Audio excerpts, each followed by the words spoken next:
Right now, at customs checkpoints across the United States, something unprecedented is happening.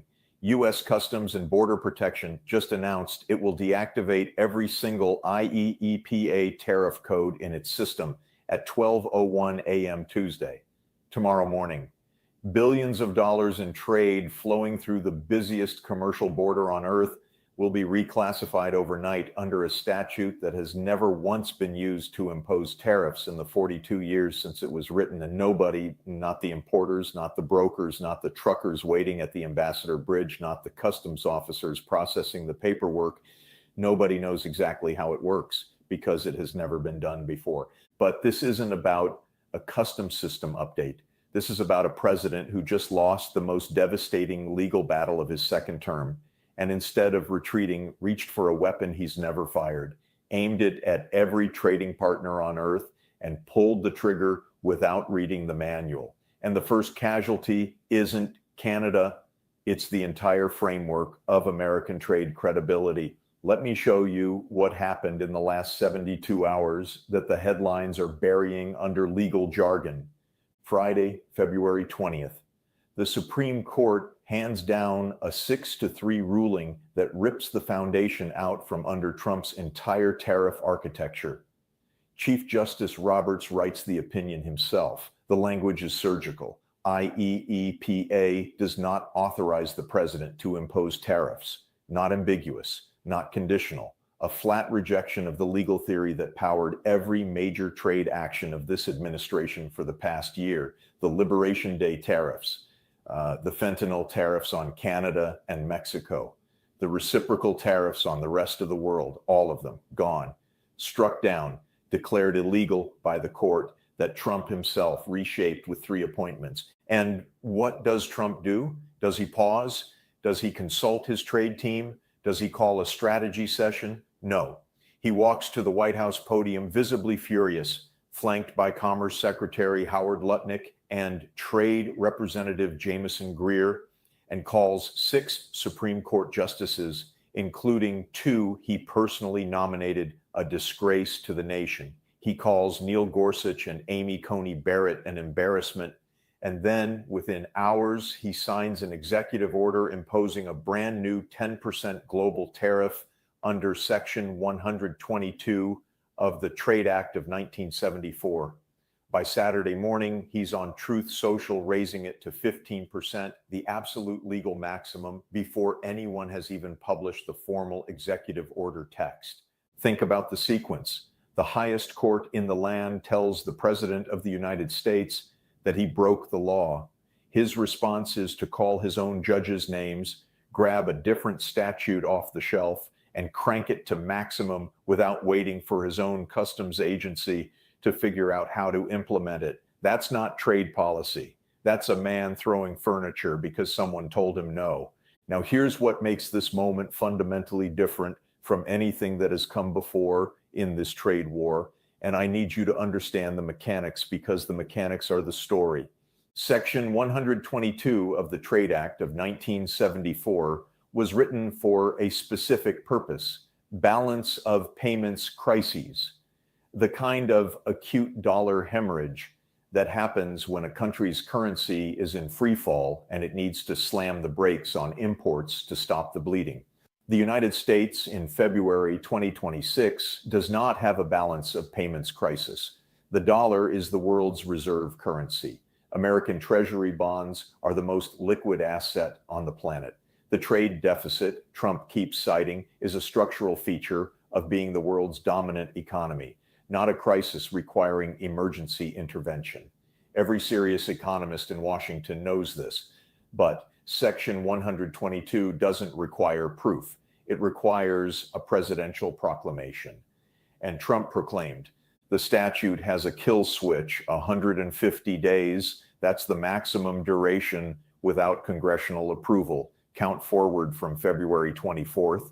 You land on July 24th. Now hold that date in your mind because it's about to collide with something critical. The CUSMA review opens in July. The most consequential trade negotiation in North American history will begin during the exact window when Trump's replacement tariff weapon self-destructs. Janice Charette, the two-time clerk of the Privy Council that Mark Carney installed as Canada's chief trade negotiator, doesn't need a calendar to see this. She was appointed specifically because she understands how clocks work in high-stakes negotiations. And the clock just started ticking against the man on the other side of the table. But the damage radiating from Friday's chaos goes far beyond the Canada file. And this is the part of the story that is actively being underreported. Today, Monday, February 23rd, the European Parliament's trade chief, Bernd Lange, is walking into an emergency meeting to propose freezing the ratification of the Turnberry Agreement, the trade deal the EU struck with the United States last July at Trump's own golf resort in Scotland. The deal was supposed to be the crown jewel of Trump's trade diplomacy, proof that tariff pressure works, that countries will bend, that the art of the deal is alive. The EU agreed to eliminate import duties on a range of American agricultural and industrial products. The US agreed to cap tariffs at 15%. Handshakes all around, photo ops on the 18th green, and now the EU Parliament is about to freeze it, dead, because after Friday, nobody in Brussels knows what the rules are. Lange said it himself in a statement that reads like a diplomatic slap, pure customs chaos on the part of the US government. Nobody can make sense of it anymore. Only unanswered questions and growing uncertainty. The European Commission demanded full clarity on what happens next. A deal is a deal, they said. As the United States' largest trading partner, the EU expects the US to honor its commitments. That sentence was carefully constructed. It is a warning written in the passive voice, and the warning is this. If the Section 122 tariffs breach the terms of the Turnberry Agreement, the EU considers the deal broken, not renegotiated, broken. Now, think about who is watching this unfold. Every country that negotiated a deal with Trump under the threat of IEEPA tariffs is watching the EU's move today like a hawk. India cut its tariffs and pledged $500 billion in purchases. Japan made concessions. The United Kingdom signed agreements. South Korea opened markets. Vietnam, Brazil, Indonesia, all of them gave something to avoid the IEEPA hammer. And the Supreme Court just told the world that the hammer was illegal the entire time. Those countries negotiated under duress, gave concessions to end a threat that a court has now declared was never lawful in the first place. Some will honor their deals, some will quietly look for exits. And every single one of them is recalculating their position, because the man who pressured them into these agreements just lost his leverage, panicked, and replaced it with a statute that expires in 5 months. This is where Canada's strategic silence becomes a weapon. Notice what Carney has not done since Friday. He has not held a press conference. He has not posted on social media. He has not called Trump or offered to negotiate. His trade minister, Dominic LeBlanc, released a single measured statement Friday morning saying the ruling reinforces Canada's position that the tariffs were unjustified, and then silence, deliberate, calculated, suffocating silence. Compare that to Trump. 3 press conferences, multiple Truth Social posts, attacks on his own Supreme Court justices, a tariff rate change announced via social media before the legal paperwork was drafted. A Saturday morning rate hike from 10 to 15% delivered like a tantrum on a phone screen. The contrast is not aesthetic, it is strategic. Carney is letting Trump fill the airwaves with noise while the structural ground shifts beneath him. Every hour of silence from Ottawa is an hour where the EU freezes a deal, where importers calculate refund claims, where Republican strategists run midterm numbers, where the Section 122 clock ticks down another 60 minutes toward July, and the numbers are catastrophic for the White House. The Yale Budget Lab, one of the most rigorous economic forecasting institutions in America, published its analysis Saturday. Under the current tariff regime, the average American household faces a $600 annual cost increase if the Section 122 tariffs expire on schedule. That's the optimistic scenario. If Congress extends them, it climbs to $1,000. on top of what households were already paying. The Congressional Budget Office estimates the unemployment rate will rise by 0.3 percentage points by end of year. Manufacturing, the sector Trump swore these tariffs would save, has continued to hemorrhage jobs. And the IEEPA refund question hanging over the administration is a fiscal time bomb. Over $133 billion collected under a law the Supreme Court just declared unconstitutional. When reporters asked Trump Friday whether consumers would be reimbursed, his answer was revealing. It'll be litigated for the next 2 years. That is not a policy response. That is an admission that the government took your money under false legal pretenses and has no plan to give it back. Democrats are already weaponizing this. Senator Andy Kim announced legislation to force tariff refunds directly to consumers. California Governor Gavin Newsom called Trump a fraud and a shadow of himself. Illinois Governor J.B. Pritzker pointed to $1,700 per family in tariff costs. And Representative Will Hurd, a Republican, one of 6 who voted against Trump's tariffs 2 weeks ago, posted after the ruling that it underscores the need for Congress to play its proper role in trade policy. He's not alone. The fracture inside the Republican Party on trade is widening by the day, and it's widening 9 months before midterm elections in districts where 60% of voters already oppose the tariff regime.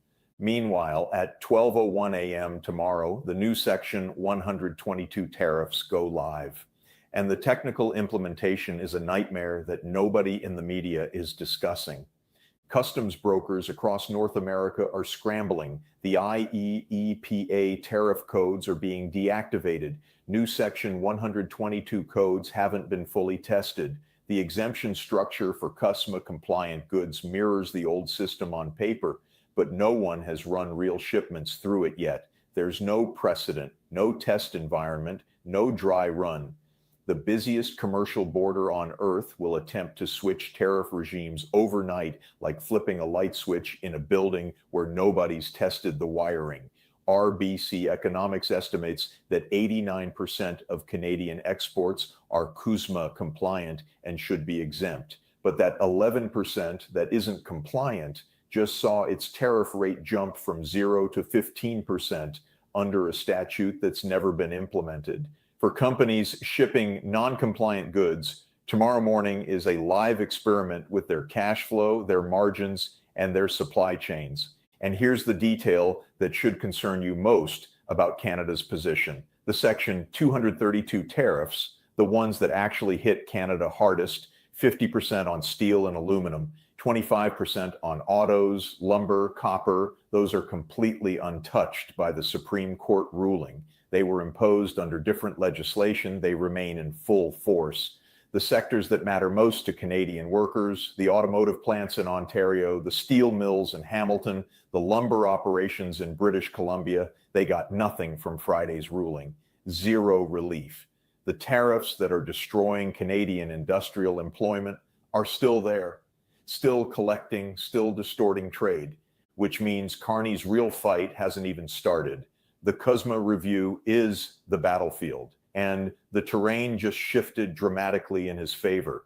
Consider the negotiating position. Trump walks into July with a Supreme Court rebuke on his record, a replacement tariff that either expired that same week or required a congressional vote that no Republican wants to take before midterms, an EU that may have frozen or killed the Turnberry Agreement, potential refund obligations exceeding $100 billion, an economy where food inflation just hit 7.3%, the highest in the G7, coffee prices up nearly 30% year over year, beef up almost 19%, and a public approval rating on cost of living that sits at 30%.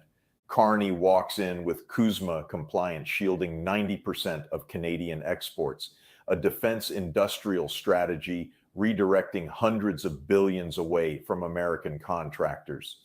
Trade negotiations advancing simultaneously with the EU, China, India, ASEAN, and Mercosur, an invitation to address Australia's parliament next month.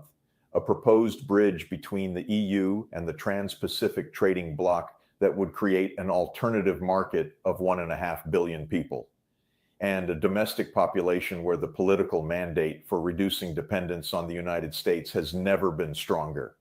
That's not a negotiation. That's an asymmetry. And the man who created the asymmetry is the one who thought he could bully his way to a deal. Now, some will say Canada's position isn't as strong as it looks. They'll point to the real pain. GDP contracted by nearly 2% due to tariffs. Canadian food inflation is brutal. Youth unemployment sits at 14.7%. Exports to the U.S. fell 5.8% last year, the steepest decline in a generation. Food bank usage hit record levels. The economy is hurting, and none of Carney's grand strategic architecture feeds a family in Oshawa whose breadwinner just lost a shift at the Stellantis plant. That criticism is fair, the pain is real. But the question isn't whether Canada is hurting, it's whether capitulation would stop the pain. And the last 12 months have answered that question definitively. Countries that rushed to negotiate with Trump under IEEPA pressure, that flew to Mar-a-Lago, that signed deals at golf resorts, they didn't get stability. They got deals that the Supreme Court just vaporized. They got concessions made under a legal framework that turned out to be illegal. India signed a deal worth $500 billion in commitments 2 weeks before the ruling. Indian trade analysts have publicly said they should have waited. If they'd held off 14 days, the leverage that pressured them into concessions would have been struck down by the judiciary. Canada waited, Carney waited, and on Friday, the court vindicated the wait. Trump's State of the Union address is scheduled for Tuesday night.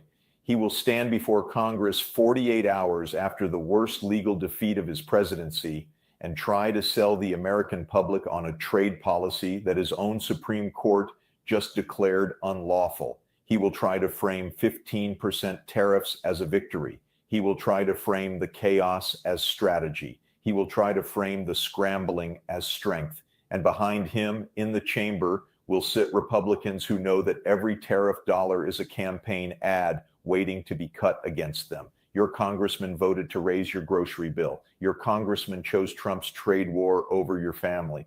Pay attention to 3 things this week. First, watch the customs implementation tomorrow.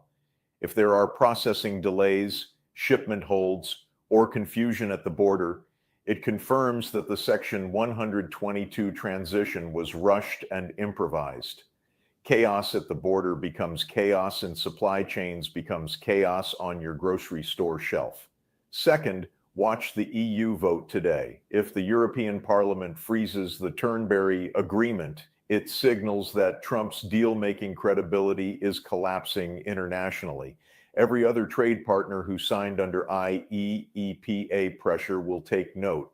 Third, watch what Carney says, or more importantly, doesn't say in the next 48 hours. His silence is not inaction. It's a former central banker watching his adversary's position deteriorate in real time and refusing to interrupt the process. The clock is ticking, 150 days, every one of them a step closer to the CUSMA review, every one of them a reminder that the weapon Trump is wielding has an expiration date printed on the barrel.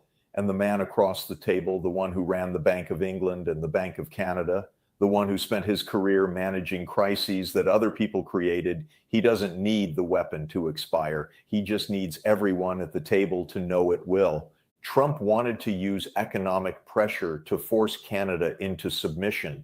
Instead, he forced the Supreme Court to strip his authority, the EU to freeze his signature deal, his own party to fracture on trade, and the global market to question whether any agreement with the United States is worth the paper it's signed on.